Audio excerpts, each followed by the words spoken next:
cemetery in Oosterbeek, which is about 4 miles further on from here. Over 1,700 soldiers are buried there. They were killed during the fighting in September 1944 and in the spring of 1945. But what happened exactly in 1944 and what preceded this important battle?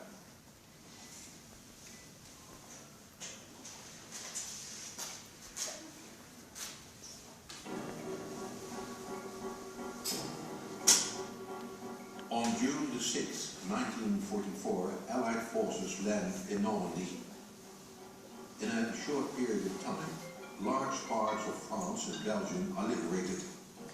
But this speedy advance resulted in a stagnation of the front line just short of the southern Dutch border.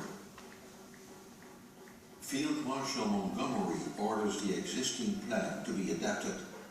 The objective is to push through to the IJsselmeer by means of an operation of both land forces and airborne troops. The Allies can bypass the Siegfried Line and create a solid base for an advance on Berlin. The operation is codenamed Market Garden.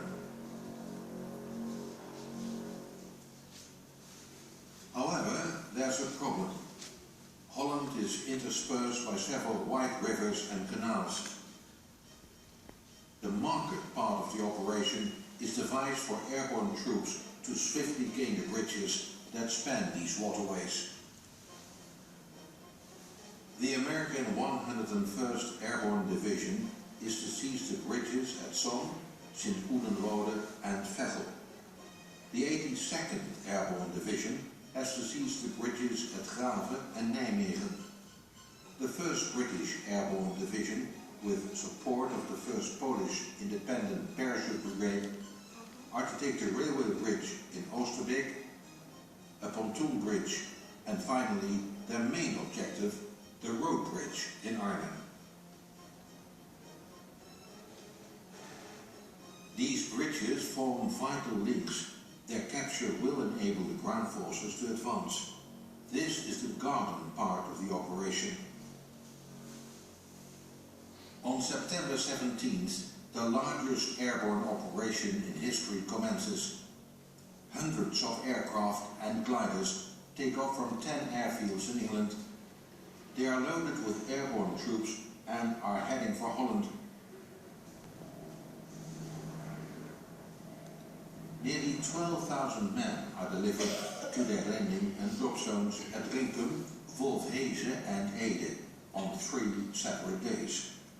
Most troops land by parachute, and the many gliders carry heavy equipment. The bridge in Arnhem is nearly 8 miles away. By means of 3 separate routes, the troops will advance towards Arnhem, north of Wolfheze and Oosterbeek, through the center of Oosterbeek, and a southern route parallel with the riverbank. The local people are ecstatic. They feel liberated. Then things go wrong. Contrary to British beliefs, there are many enemy troops stationed in and around Arnhem, including 2 SS Panzer divisions. The Germans rapidly react in a bid to stop the British advance.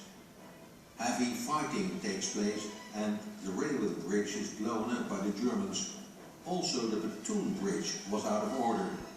Marching on the southern route, and in spite of some encounters, about 800 men under the command of Colonel Frost evade the enemy and seize the northern part of the road bridge. There Frost is surrounded. The remaining battalions are blocked by the enemy between the railway and the river. After 2 days of heavy fighting, the British have to retreat and regroup in Oosterbeek. The ground forces unfortunately failed to reach Arnhem in the required time of 2 days, due to heavy resistance at the Nijmegen bridge. On the 4th day, the men at the bridge give up their resistance as a consequence of an acute shortage of ammunition and the great number of casualties. The bridge is in German hands once again. After heavy fighting, all elements of the British division withdraw to a horseshoe-shaped area in Oosterbeek. This is known as the perimeter. The Hartenstein Hotel is the headquarters of the divisional commander, General Urquhart.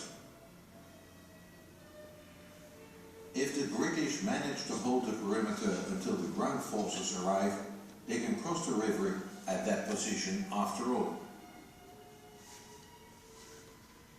On September the 21st, the Polish parachute brigade has landed at Driel. It has to cross the Rhine in order to be able to reinforce the British troops in the perimeter, but this is virtually impossible because the Germans have recaptured the Westerbouwenheid. This vantage point offers them an ideal firing position, and the Allies duly suffer the consequences. Only in darkness do the Polish manage to ferry 250 men across the Rhine. Urquhart's surrounded troops also receive welcome support from artillery units near Nijmegen. The situation in the perimeter is increasingly worsening. Most of the supplies land in enemy hands, resulting in shortages of food, water, ammunition and medical supplies.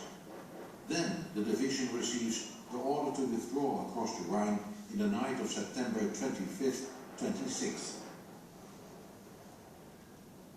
Hours on end, British and Canadian engineers ferry men to the south bank of the river. That night, about 2,400 troops withdraw from the perimeter. The Battle of Arnhem is lost.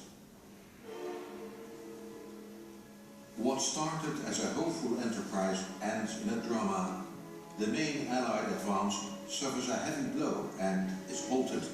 The anticipated end of the war would be delayed by another 6 months, and this resulted in hundreds of Dutch starving to death in the following winter